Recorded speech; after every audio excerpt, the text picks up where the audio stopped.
the first of a series of events in which we engage with the role of law in a changing world. And this has been something that we've been working, and I'll say a little bit more about that collectively for quite a long time in planning. And so it's pretty exciting for us to be here now. Before we begin, I am going to ask that we take a moment to pause and reflect on some of the history that has brought us to this point and on how we might individually and altogether contribute to moving forward on the path of reconciliation.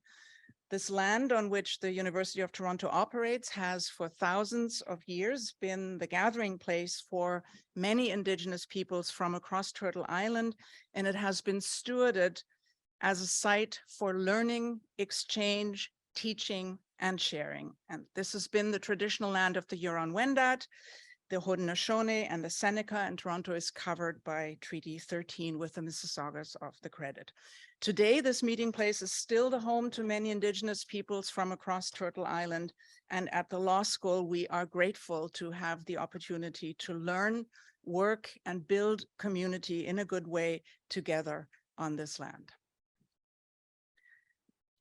Here at the faculty, we're also fortunate to have cutting-edge expertise on virtually all areas of law. We are used to, and I think we excel at, examining law from a whole range of vantage points through a whole range of approaches across categories and across disciplines. And I think that that actually places us uniquely well to make a contribution to tackling the multifaceted, complex, and faster moving challenges of our time. And that is ultimately what animates the Law in a Changing World's conference series and our inaugural conference that is devoted to the climate crisis. Visioning this conference, I already alluded to that, was a collective effort. We arrived at this topic through a series of faculty conversations. And then over the last year or so, I worked very closely with three colleagues, Professor Ben Allery, Brenda Cosman, and Andrew Green, to develop the program that you see now. Thank you so much, Andrew, Ben, and Brenda, for all the time you devoted and energy you invested. Of course, that none of this could have happened without the willingness of a great many colleagues to take the plunge and to boldly go where they hadn't gone before, which is to reflect on climate change from the vantage points of their areas of expertise.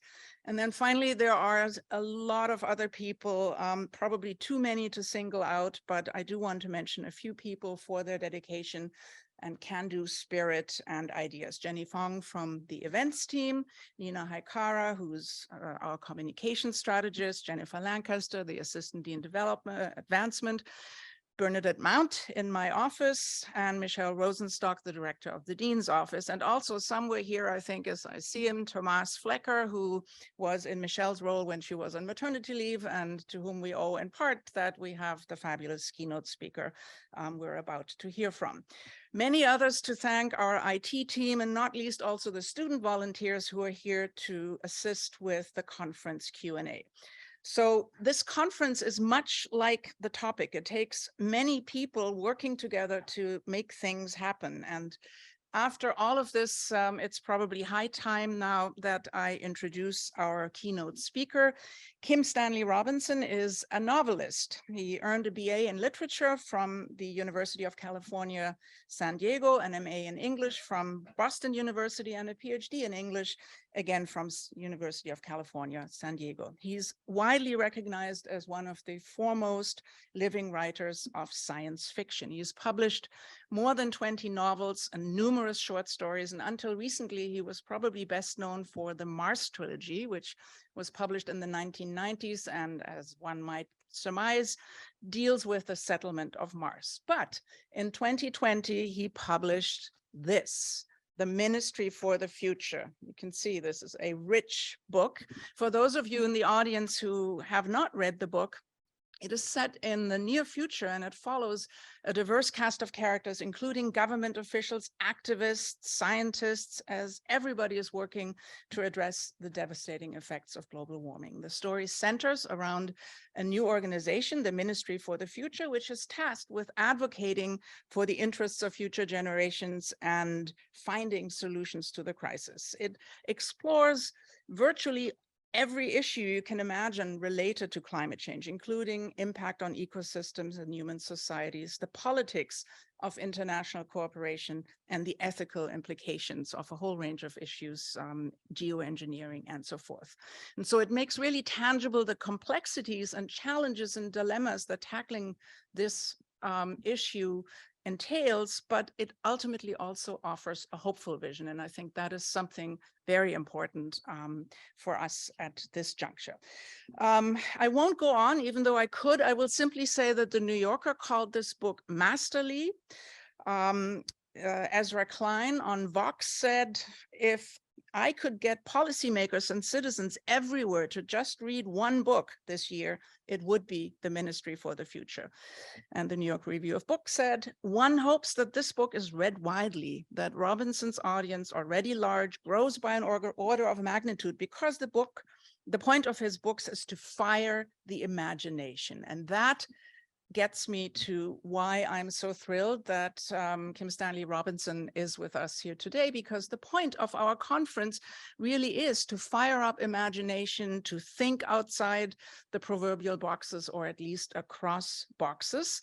And also because this book so perfectly captures the idea that animates our conference, which is that climate change isn't just for science, climate experts, legal climate experts, policy experts, but it's something that we all have to grapple with. And that's why we set the conference up the way that we did. We take this proposition seriously. That's why virtually all of the speakers you will hear from over the next 2 days have not really dealt with climate change to any great extent.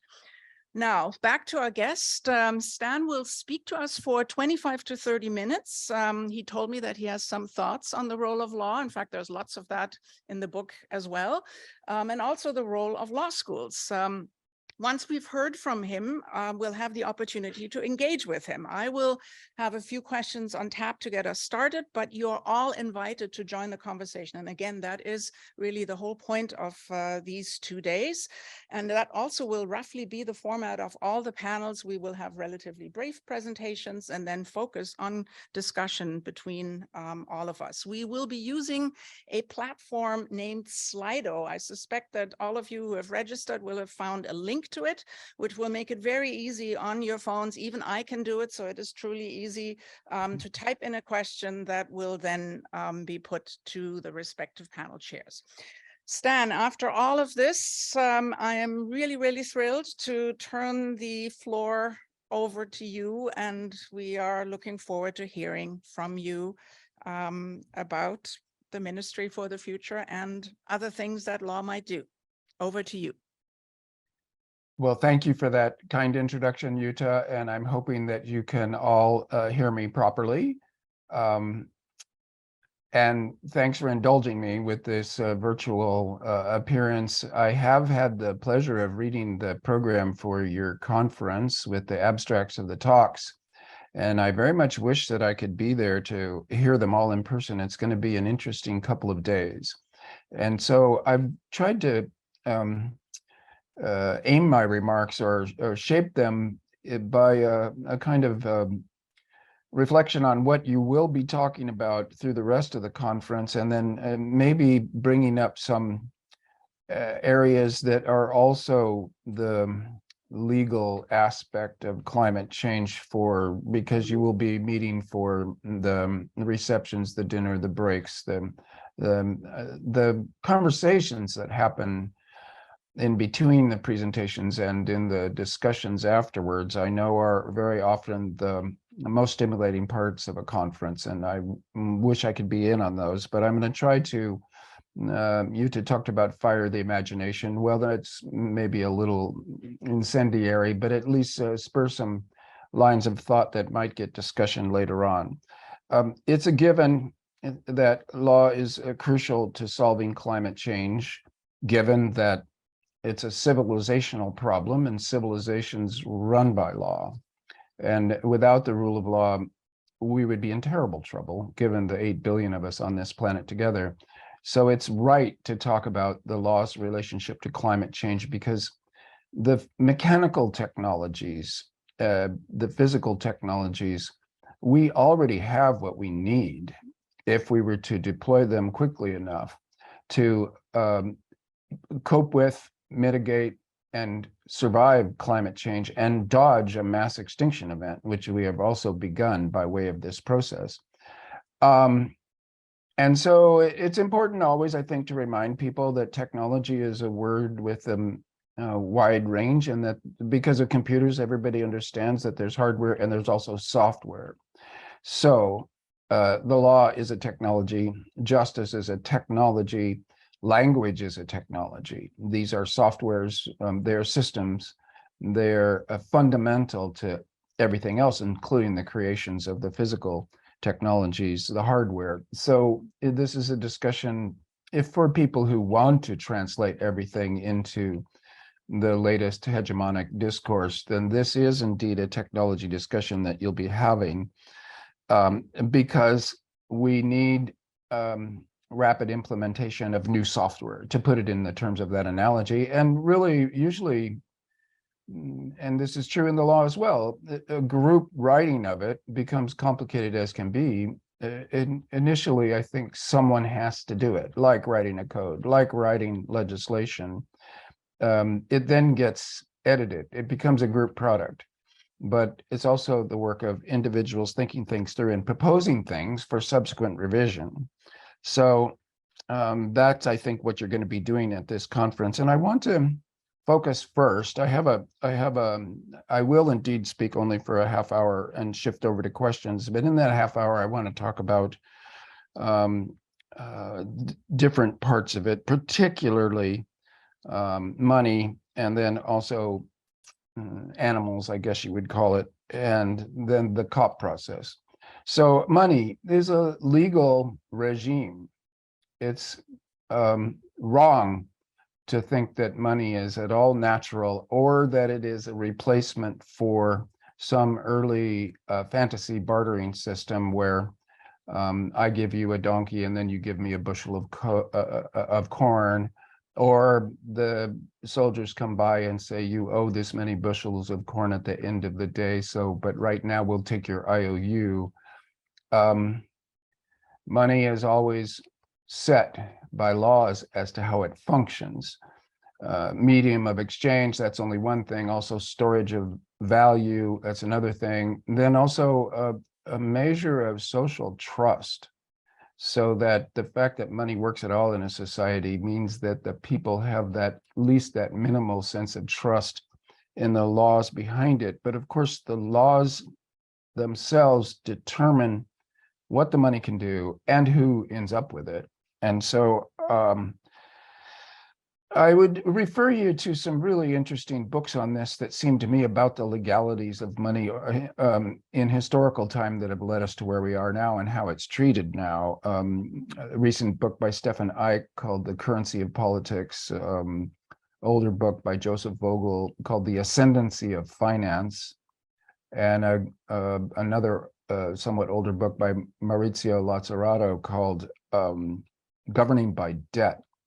These have taught me a lot and made me look at money with new eyes, and I recommend them to all of you. And you are indeed going to have a talk, I think it's maybe tomorrow, on something called Ensure Resilience, which I think will be really interesting, because this is indeed a talk that will be about the legal regimes of accounting, and certainly how we account for how much carbon we burn, for how much money we give for people to do mitigation work. These are all going to be questions that come up intensely.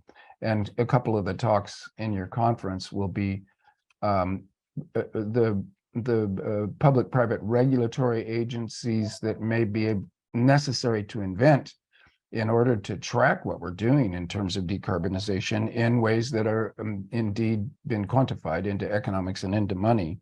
And as a side note, I'd like to say that science fiction in America began with Hugo Gernsback, which is why they call the main award of the field the Hugo Award.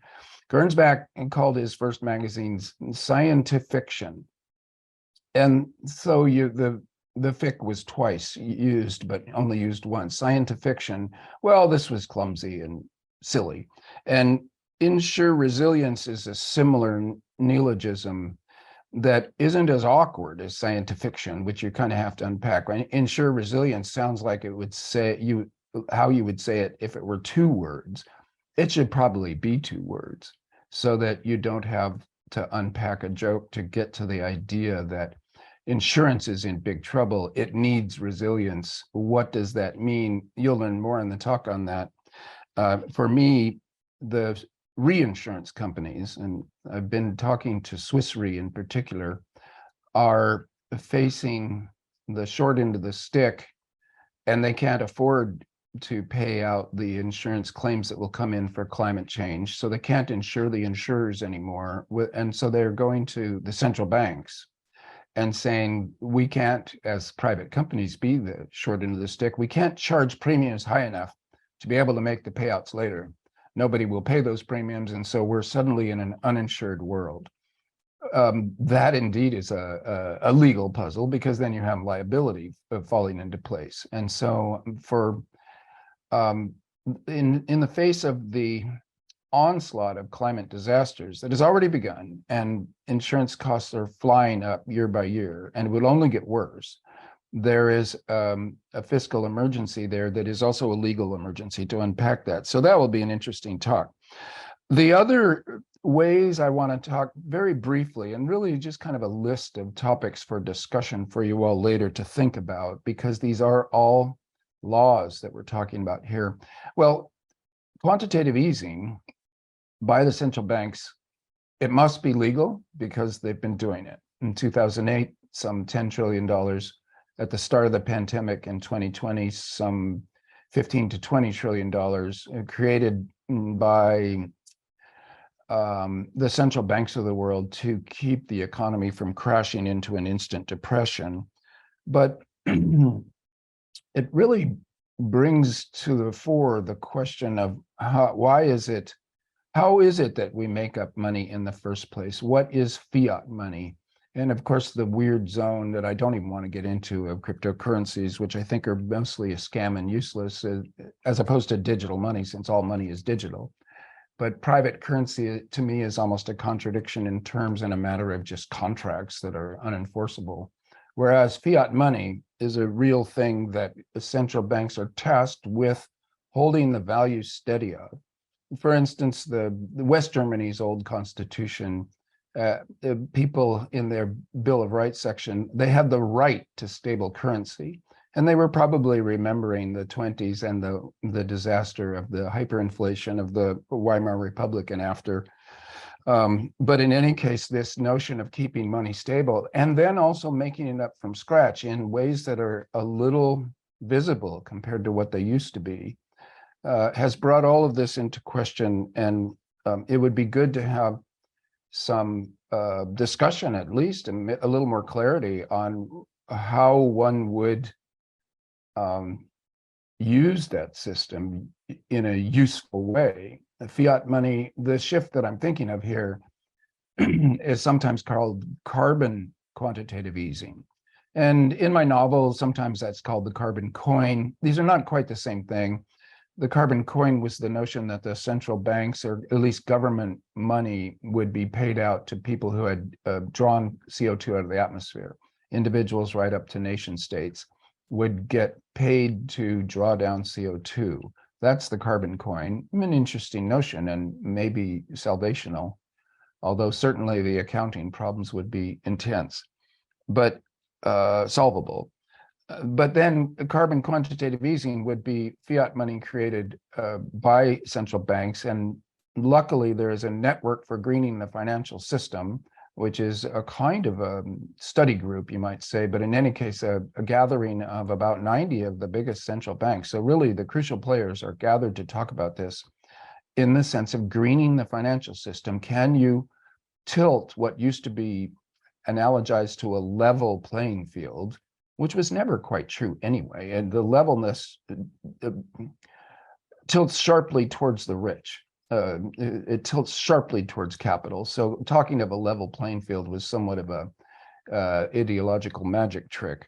But in the meantime, for this particular problem of climate, the Network for Greening the Financial System is studying how they can legitimately, and without scaring people about the stability of money itself, green money at the source. And there's been estimates that if about $2 trillion per year were created by the central banks and backed by the central banks and paid out first to green work of any description, biosphere repair, carbon drawdown being the two main ones, that this would be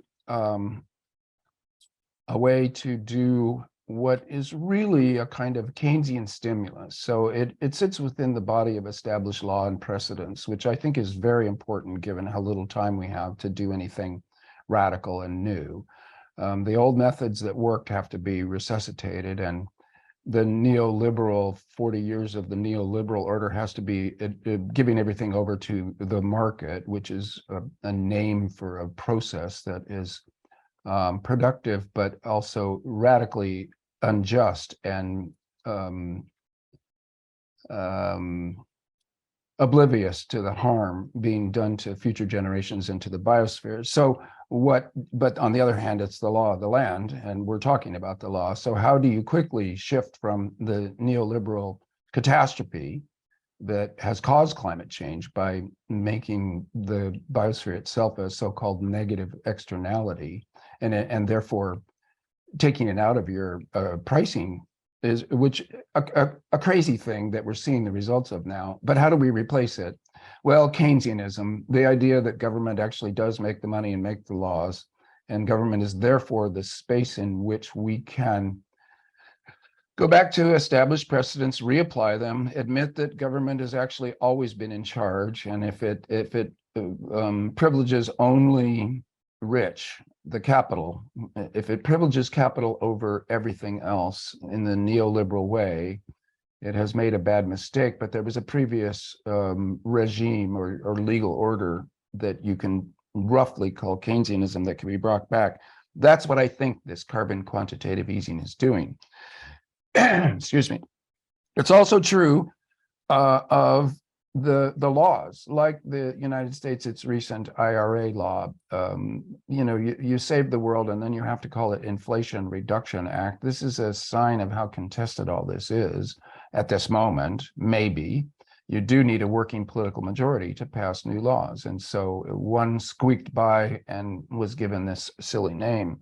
It is a environmental spending stimulus of huge proportions compared to any that came before, even though it's not as much as we need.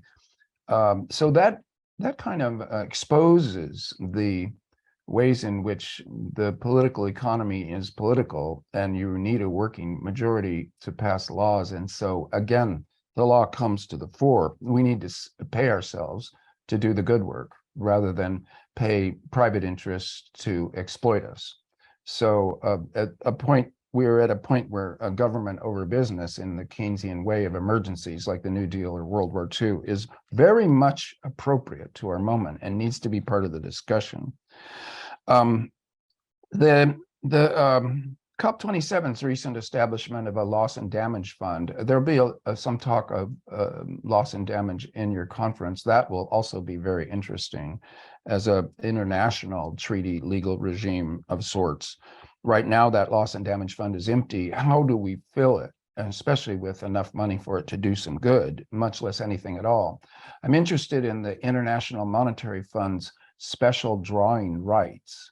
I believe it's been named innocuously so as to disguise what it really is, which is the creation of new money by the International Monetary Fund to give to poor countries in such distress, mainly unpaid debt, but also various other social problems, that they might collapse without a loan that they never have to pay back, which is the only way it can be described. And even that is minimally acceptable to certain people, but it's better than saying, we're making up new money from scratch and giving it to countries that will collapse without it. But that's what's happening, to the point of $500 billion so far, and presumably more to come. Could the IMF, using these special drawing rights, kind of prime the pump of the loss and damage fund that COP27 set up? I think so, but it would be a legal thing. It's also interesting to see that private banks, they can still loan, and they do, to fossil fuels. And a loan is the creation of new money. Those private banks don't have those assets in hand. They loan out, excuse me, something like 40 times as much money as they could cover. Something like 3% of their loans are held in-house in assets. And they fought like demons to get it lower than 3%. So essentially, they are private creators of new money that didn't exist before. If they give you a loan for $100 and you go off and spend it on stuff, that $100 didn't exist, and the bank is expecting to get it back from you, but they've made that judgment call. Well, why is it still legal for them to loan to fossil fuels when the Paris Agreement itself has those very same nation states that regulate those banks saying that they won't burn more fossil fuels, and that it's crucial that we don't because of planetary boundaries? Here again, a question of law, and banks are ferocious in their resistance to legal oversight, and yet it still exists. It's just that they have managed to pay the legislatures enough in campaign contributions to get extraordinarily bank-friendly laws passed. And now that the world is going into a biosphere crash, that may be seen to be highly inappropriate, to the point where even the legislatures, driven by the people, one supposes, but also the more the lawyers are talking about it, crafting the laws, and internally discussed in groups like yours. Percy Bysshe Shelley once said, poets are the unacknowledged legislators of the world. I'm going to say this, lawyers are the acknowledged legislators of the world because they write the laws. And if they're talking about it, then they are an intellectual class with unusual throw weight in the culture at large to change things. So the discourse does need to change in law schools and in legal circles about what should be legal when we're in an emergency like this.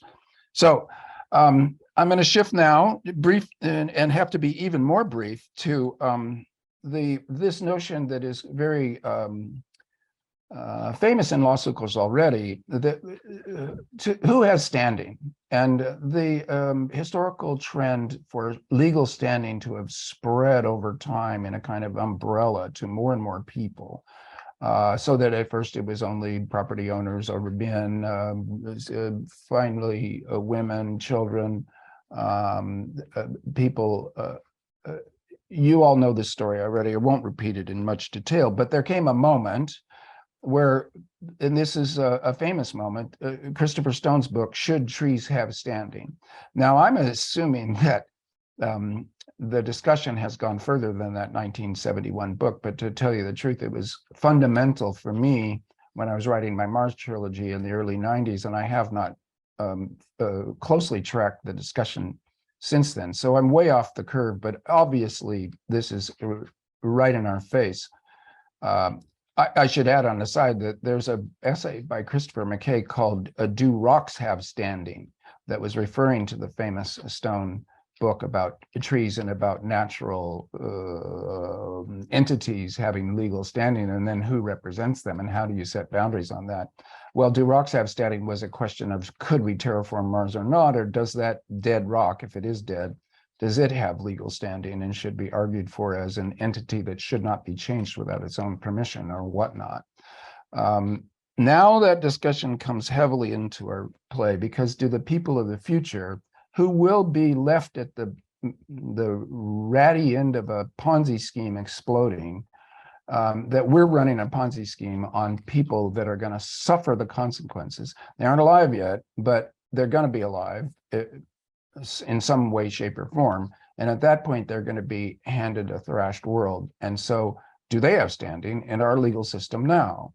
And if so, how do you circumscribe that? Who represents them? What would they want? How do we do any of this? These are legal questions that are constantly hashed over in the law schools and in legal discussions, to what the intense hypertrophy of fine distinctions that legal thinking and writing comes down to, which I'm filled with admiration for, but it can quickly become esoteric to the rest of us.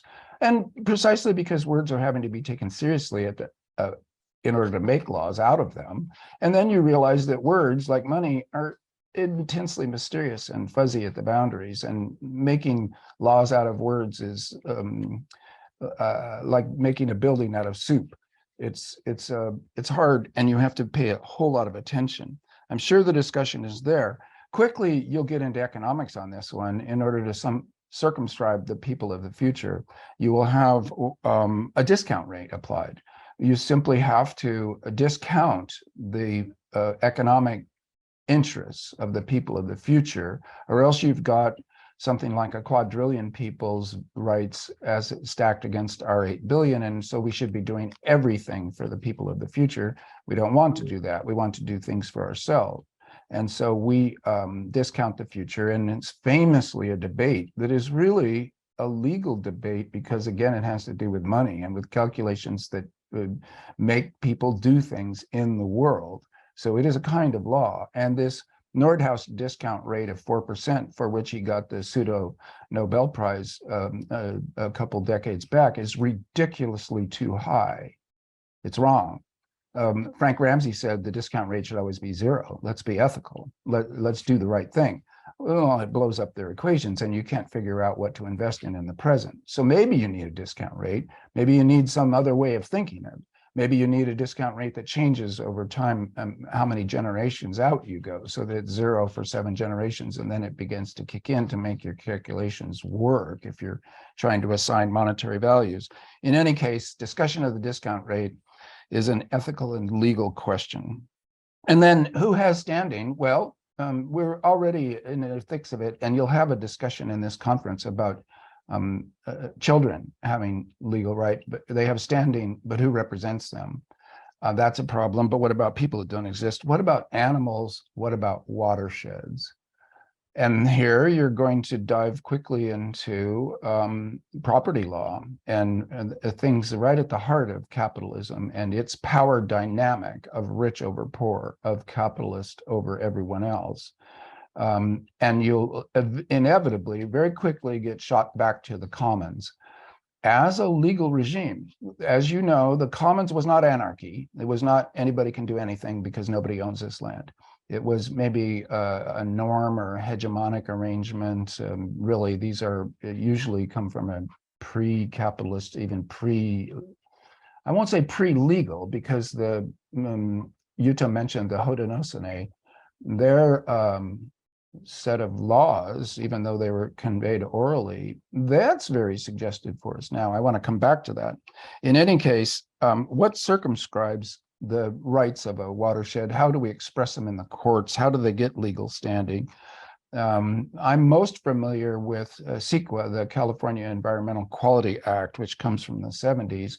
And people who are proposing to do new development, property development typically, but even commons or government development, need to account for the environmental impacts of what they're going to do. It's because of precedent, and case law has turned it into just a checkbox of motions that you have to go through that are often completely notional. But however, CEQA is now being thrown up by local interests who don't want their environment ruined, even if it's for decarbonizing projects.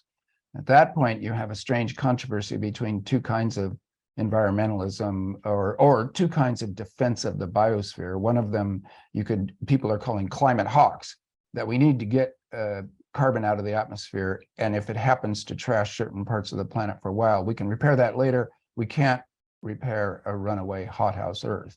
So there's precedent. There's a priority here for being careless of the environmental quality of certain small patches of Earth in order to get us through this climate emergency, after which there will need to be restoration work done. CEQA is one place where that's getting fought over. I'm going to end here by talking about something that I really am interested in that is really very much the law. This is the Paris Agreement.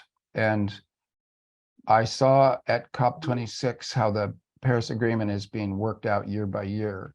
From a legal standpoint, the 2 points of interest, I think, would be that it's a consensus model. All the nations who have signed off and are parties to the Congress need to agree, 100% of them, or the statement doesn't go out at the end of the year. This is unusual, as you know, in legal and political affairs, where usually majority rules or even supermajority, but not full consensus of everybody. In fact, consensus is a word that people routinely use in multiple ways that makes it quite confusing, but the Paris Agreement is very clear on this. Every nation has to sign off. That requires an amazing amount of work in the 2 weeks that they're meeting to get a statement out, because the other requirement that's in the Paris Agreement's text at the beginning, a remarkably clear text, I would say, compared to a lot of legal documents. It requires that each year that the nations, all of them, up their game, that there's an increasing ratchet of doing better to the biosphere and to climate work, so that every year at the end of the session, they have to be able to point to something that makes the agreement more powerful, better for the biosphere and for people than the years before. COP27, it was loss and damage. COP26, there was some payouts from the Kyoto Protocol, and there was Mark Carney's private capital group, et cetera. There were other things at COP26 that I'm now forgetting. But when I was there, what I was seeing was this: a bunch of lawyers in a room talking over sentences. It was great. I loved it because I'm a writer. These are writers. They were well more than 50% women. They were young people. And I mean by that, from my angle, they were in their 30s and 40s. And they were cheerful but serious. They were meticulous. I went into the red zone. I was not just in the circus level of these COPs, but in the actual working level and I got to observe. And I'm glad I did, because that's where I was seeing, in effect, new laws getting written. And there, although I talked about individuals writing the first drafts, and I think that must be true, nevertheless, this was a group process for sure. 30 or 40 people crafting a sentence, a paragraph, a document that every nation's government would agree to and say yes to. Well, it's hard work, but interesting work. And we have a lot of to be grateful to Cristina Figueres and all of the other people who have been working on the Paris Agreement since it was formed in 2015. And I guess one of the way I'll end here is to say, and this does come back to the Haudenosaunee, the nation state system with sovereignty for each nation is very poorly designed for a global biosphere crisis in terms of dealing it, because nation states are used to feeling in competition. They're used to it being a zero-sum game where if other nations win, they lose. If they win, they could win by differential advantage, and other nations could lose, and it would all redound to the credit of that nation state, and its diplomats and governments were in that mindset. Terrible arrangement for, I mean, it's good for some things, diversity to the extent that there is diversity. You go from 7,000 languages to 200 languages. It's not that diverse, but it's better than some notional world government. But from nation state to member state is a huge change, and it's a legal change. International treaties, et cetera. And they're binding too, these treaties, although we don't have very good sheriffs on this earth for these kind of things. People drop out, people promise to do one thing and don't do it, of course. But even to have such a framework is intensely encouraging. So as you're talking to each other there, I would hope that you would talk also about the shifts, legal, psychological, financial, from going from nation state to member state. And the big member states, can they ever change their mentality? And I'm speaking of the United States, China, The European Union is an association of member states, and their problems and their successes are leading the way for us to understand problems that will come up along the way for this big organization of member states, the Paris Agreement. So, as the Paris Agreement, will the Paris Agreement hold? Will the COP gatherings fall apart in disarray? Will it be like the League of Nations and fall apart? Will it be like the UN and become perhaps kind of toothless and sidelined to the point of being a cheerleader for good work that doesn't really get done because the nation states are still ferociously involved in defending their own interests, et cetera?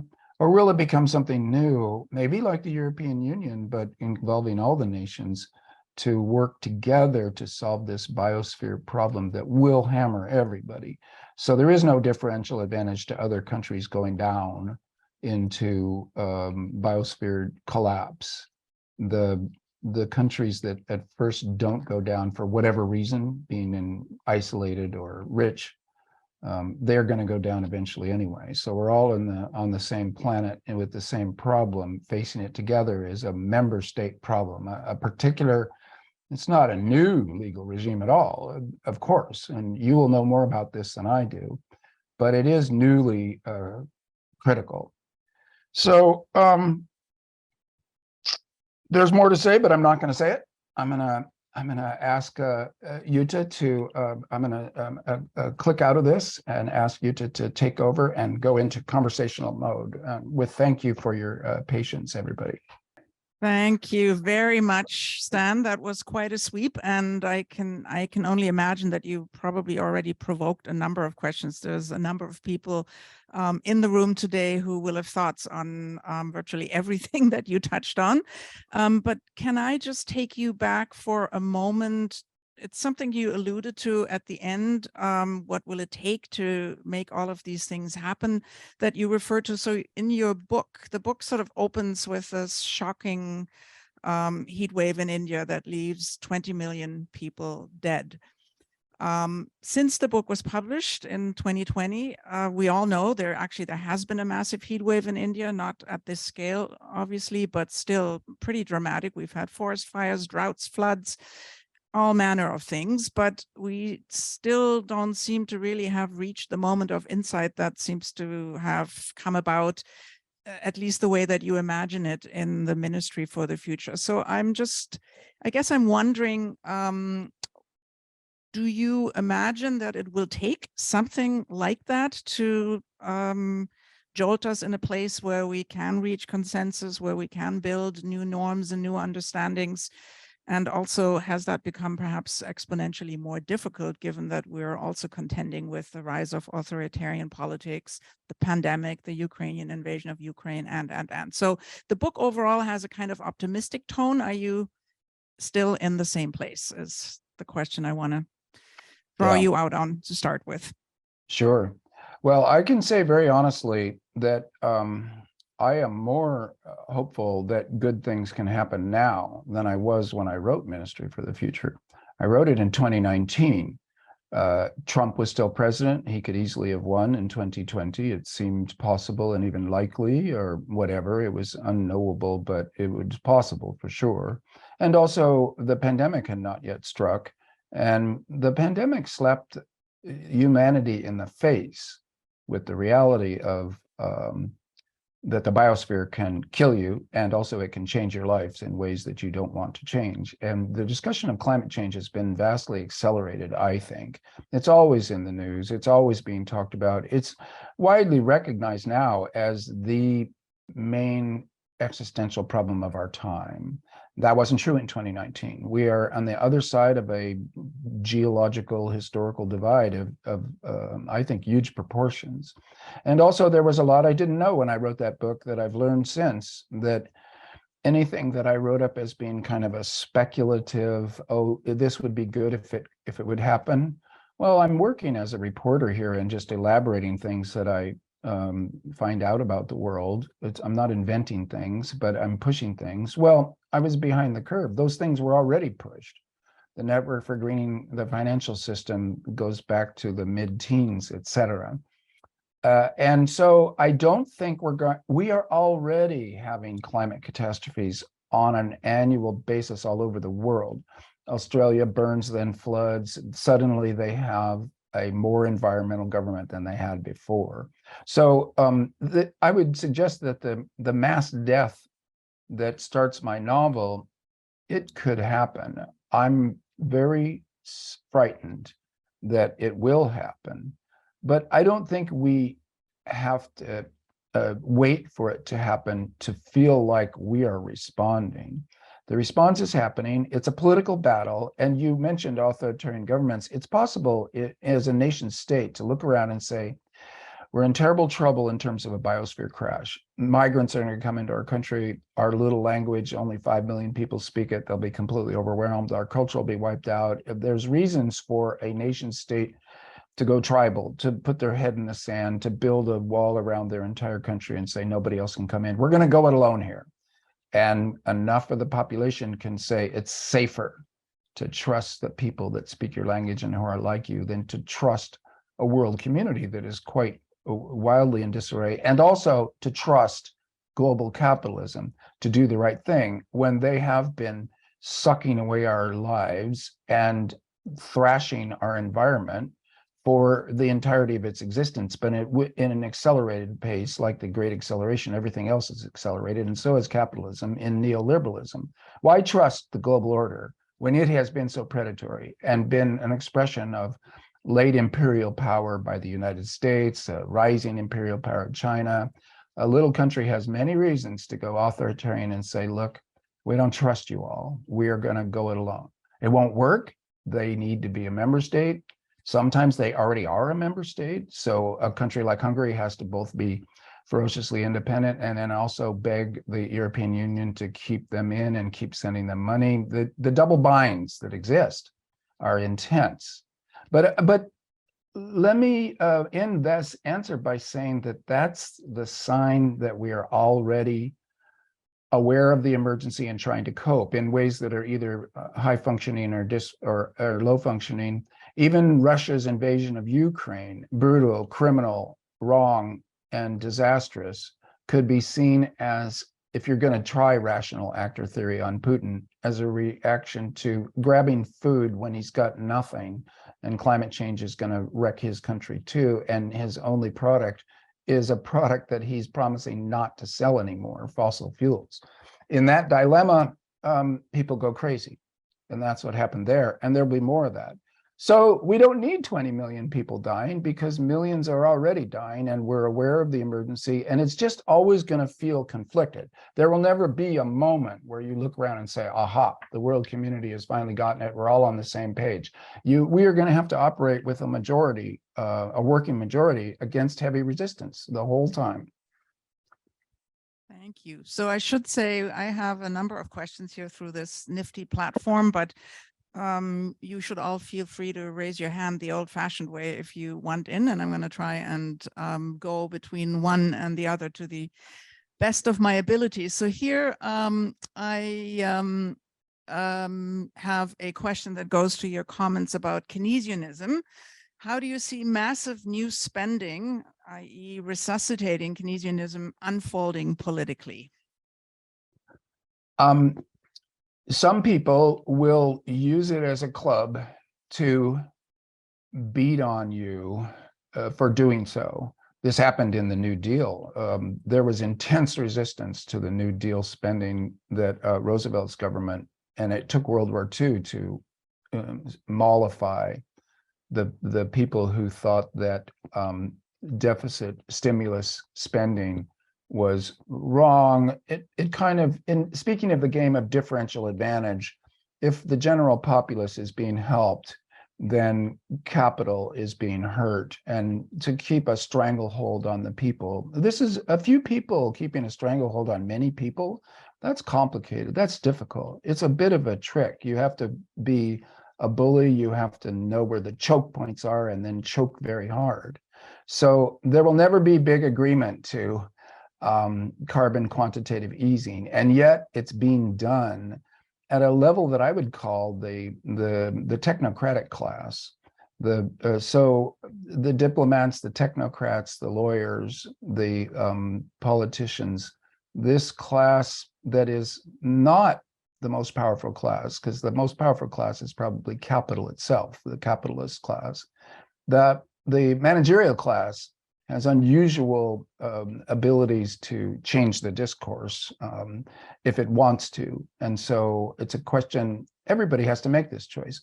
Do I make myself a capitalist by doing what gets paid the most highly? Or do I try to do what looks to be best for society and also make a living from it?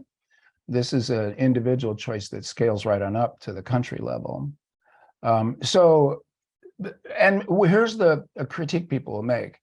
It will destabilize money itself. There will be inflation or deflation. This is one obvious tell that they are objecting for the sake of objection, that if there's more money and if it's widely distributed, then the differential advantage of the rich is reduced.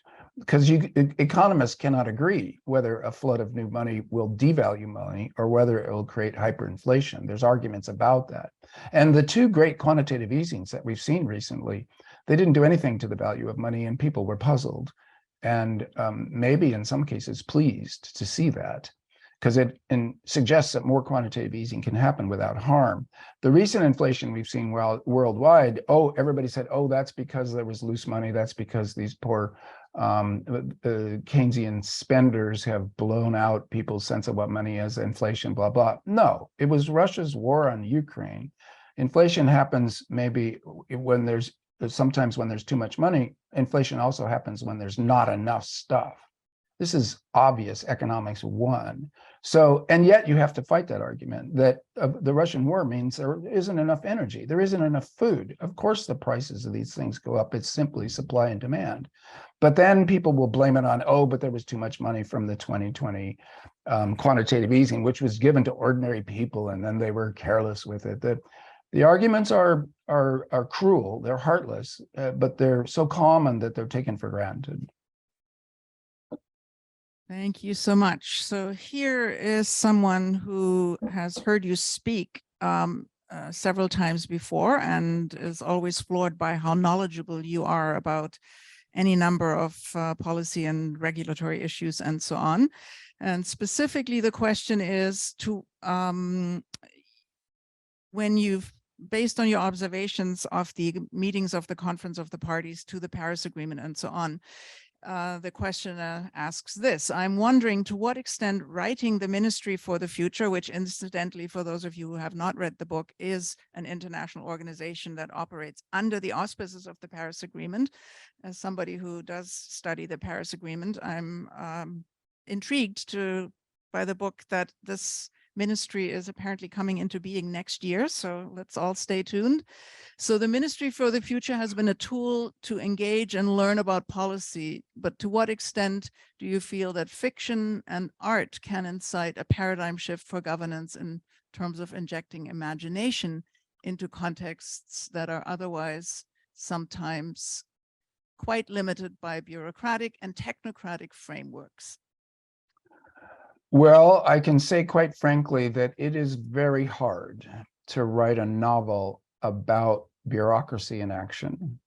Ministry for the Future is not my first attempt, and that may have given me some clues as how not to do it. If you go back to a novel of mine that is now called Green Earth, it was published as a trilogy early in this century. It's about Washington, D.C. and the National Science Foundation, technocrats saving the world. Well, I flailed in that novel, and people were not particularly won over. I think, but to go, and then Ministry, a much more profound impact on the world. I can say that very honestly. It's been astonishing. Why? Well, maybe figuring out fictional methods for showing that it is intensely dramatic to run this world and to try to avoid a biosphere crash. It's a good story. You don't have to spend too much time in meeting rooms, although humans will spend a lot of time in meeting rooms. That in Green Earth, they're portrayed in dramatized scenes that go on 20 pages. In Ministry for the Future, you are presented with the notes. You can read the notes. It's almost like a memo. You learn what that meeting needed to teach you, and you move on to something more interesting. So I learned some fictional techniques by blundering about. And it comes at the end of a long career of trying to write about scientists and technocrats and lawyers. And I've written about a constitutional Congress more than once, of coming together and making a constitution. And I studied the European Union's, the Eastern Europe's new constitutions after 1989, and also South Africa's new constitution after apartheid, to see what our constitution's about. And now, of course, the US Constitution has got some terrifically obvious flaws, and yet it's unfixable. These are, I find all of these things interesting. So certainly the writer has to be interested first. Can you make the reader interested? Well, maybe, maybe not. I am an oddity in the world of literature. I admit it. I like that. I'm proud of it, but it's been a career-long struggle to make all that work. But to speak for the novel more generally, and I'm going back to the novel, think of Balzac or George Eliot, the attempt to show the totality of a culture and the relationship between the individual and the society, and now the planet. The novel can do that and be interesting, and people are caught up in it and they live it. It's a fictional living of it, but while you're reading it, it's alive in your head. You imagine it. It's got what some literary critics call thick texture. Rather than being a scenario that you read on a page and you think, yeah, that could happen, or a modeling exercise where you see 1, 2, 3, 4, 5, 6 models and you study the comparative differences between them.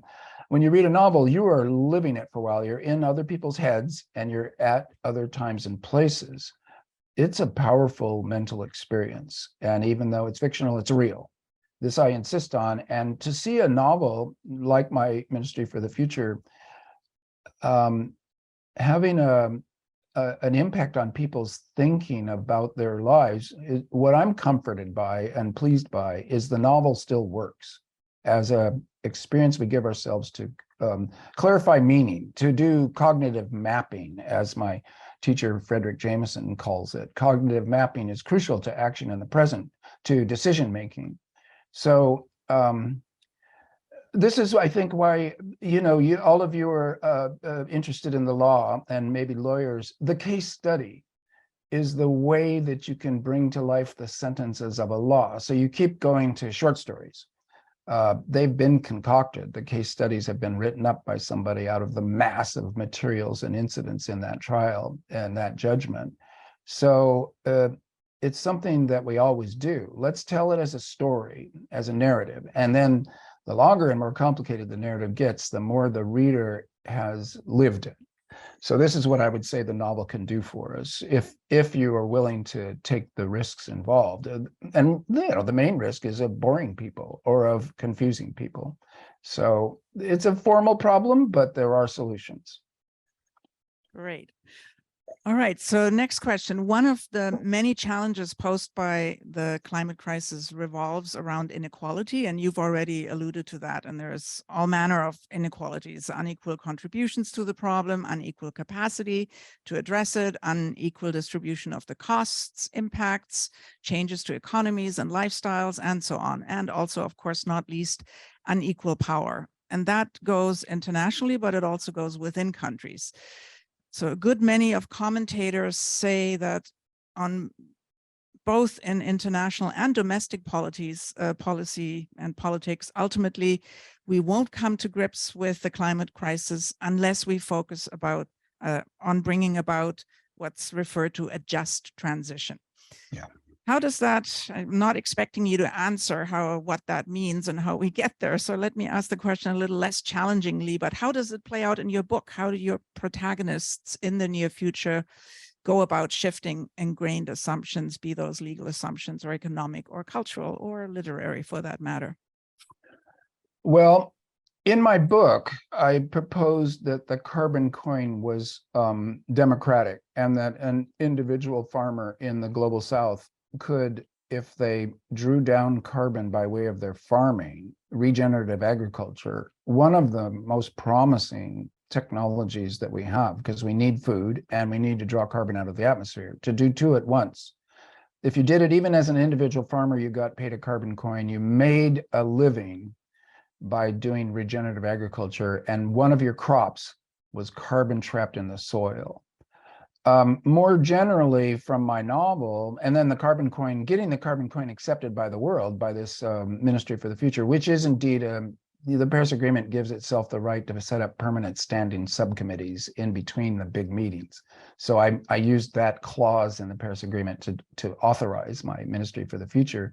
They go around the world, Mary Murphy and her whole team go around the world convincing the central banks that carbon quantitative easing of all kinds is crucial to stabilize money itself. So that brings it within the central bank's purview of stabilizing money as their chief goal in life, their project.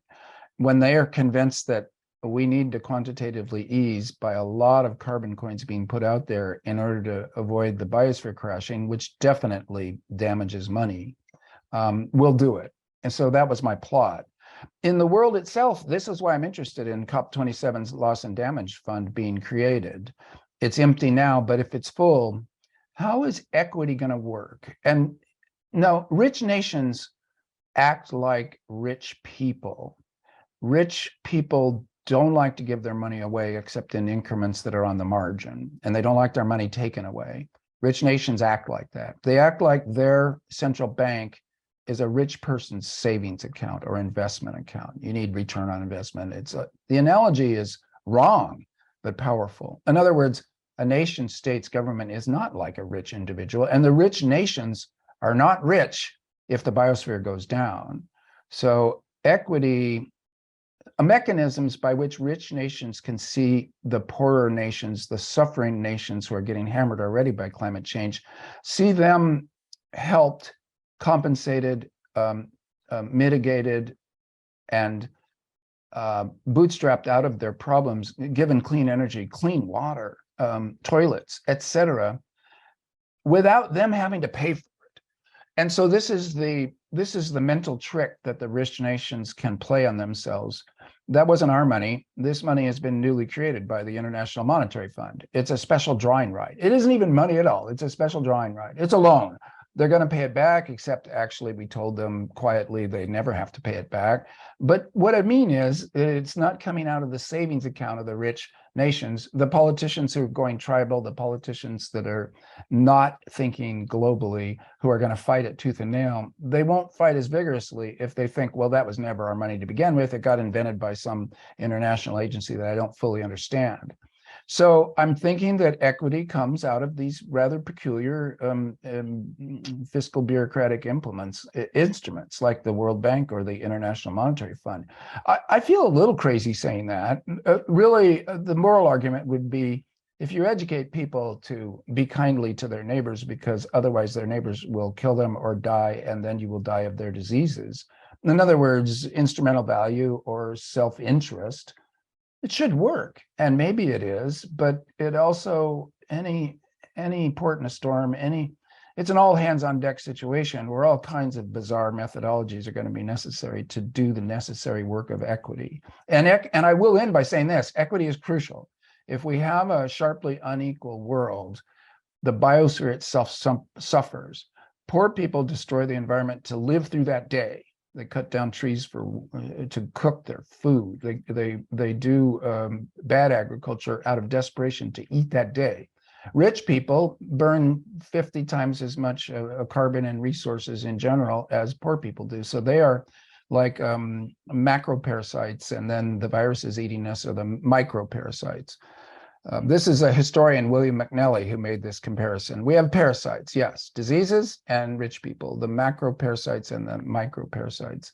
So this again is Keynes, fiscal decapitation, the euthanasia of the rentier class. I didn't in my talk even mention taxes when I meant to, because taxes are legal and they are powerful. So all hands on deck. All right, so let me go to a very different question, a technical question. Here it is. Do you believe that stratospheric aerosol injection should be contemplated in our efforts to address the climate crisis? If yes, How could this perspective be in compliance with the need to respect the rights of everyone, including those of nature that you also referred to? Yeah, that's a very good question, and it is being discussed, I am thankful to say, by the international community of diplomats who understand that it can be done. Sulfur dioxide or sulfur injected high into the stratosphere would deflect some sunlight and lower temperatures until it fell out of the sky. And so we have Pinatubo's eruption in 91 to show us how that might work. We could do it. It's one of the few things we can do to affect the Earth's biophysical system, because we are actually not that powerful relative to the forces involved, but we could do that. So it's being discussed, and immediately the questioner has brought up the problem. Who decides? How do we govern it?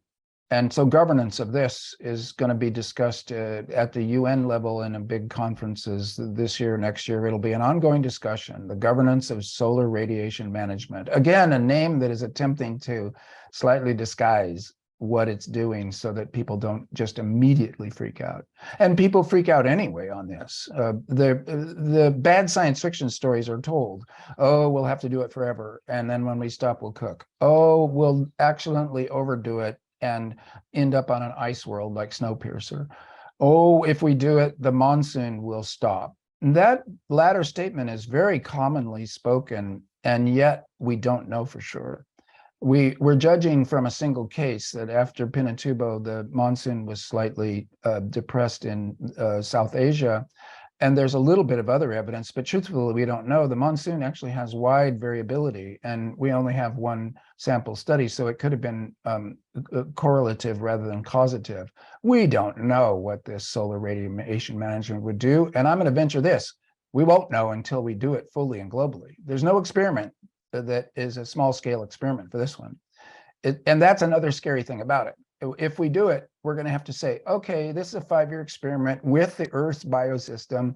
Let's all hold our breaths, cross our fingers, let's try it, and let's see what happens. 5 years later, we can decide when the dust settles, literally in this case, whether we want to do it again, whether it was a good idea, whether it was a horrible idea. And so governance of that, again, you'll never get consensus. The Paris Agreement mechanism of let's have every nation on Earth sign off on this one, I doubt that highly. So then, well, what kind of majority rule can you get for something that actually has global impacts, as the questioner asked? A dilemma, I would say. Actually, a question for the lawyers. Nicely done. All right, so I'm going to come back to the economy and justice. Do you think that the concept of the circular economy is essential to a future net zero global economy transition? And if so, do justice-related issues inherent in the linear economy get addressed? I would hope so. I like this circular economy idea very much because we need something that isn't linear and set out on a graph in a square. So this is Kate Raworth's achievement. And really, Donut Economics is one of those publisher titles that makes it look like a pop bestseller rather than the work of a thinking economist who's doing new political economy, which we need so badly. So kudos to Kate Raworth, despite the poppy title of her book. And the image of a donut, that it's better to call it the circular economy, that the biosphere is treated as a fellow citizen that needs to be in good health for us to be in good health. But the donut has an inner limit. Nobody gets to fall into immiseration. So no climate fascism, no writing off the poorer 2 billion people on the planet, which other political economies do routinely. The current neoliberal capitalist order, despite the SDGs, which were done on the margin, and the ESGs now, these are showing that capital owns so much wealth that it can, with a tiny percentage of its resources, marginally improve the lives of the most suffering people. That's not good enough. What the circular economy and Kate Raworth's donut implies is Everybody exists within adequacy and within welfare. All humans, all animals, the whole biosphere. And so that's the inner boundary. The outer boundary is the planetary boundaries that were set by Rockstrom and Stefan in 2009 in their important paper in Nature. There are physical boundaries that we don't want to crash through because we might start a runaway heating of greenhouse effect that would put us on hothouse Earth with all the ice melted and civilization crashed. We can't, those are hard boundaries, the outer one. And the inner one is, well, it's a hard moral boundary that we haven't achieved yet. So this circular image is simply fantastic. And the more it's taken up, taught in schools, business schools, law schools, and economics classes as being the new paradigm by which we began to rejigger our political economy and our laws. It's important. It's a powerful image, and we think in metaphors and in images. This is something so fun about the law. I mean, Lakoff and Johnson, metaphors we live by. Language is a system of nested metaphors, and metaphors are comparisons between disparate things that aren't really never identical. And the comparisons are bizarre as can be sometimes. So, okay, we've got a language made of metaphors, and then we're trying to write a law. How do you strip metaphors out of it when the whole language is made of metaphors? It's a problem for you, I know, and it's why legal writing begins to look so strange. Well, I don't know whether that's a good note to end on, but I will end on on that. Stan, thank you so much for giving us lots to think about. I think you probably raised more questions than we already had, but that's exactly what we wanted at the outset of the 2 days of discussion. So thank you for speaking to us and engaging in a conversation with us around the various many issues that climate change raises. Thanks so much and have a wonderful day. A lot more left of it for you out there in California. Yes, thank you very much, Jutta. Thank you to everybody for your patience with me on a screen, and good luck to you. As I said at the start, I wish I could be there and see all these talks. Maybe I can read the papers. I will if I get them. I'm interested. I think it's important work. The conference is a topic that's kind of crucial, and that isn't always true. So enjoy it, and I look forward to hearing the results. Thank you so much.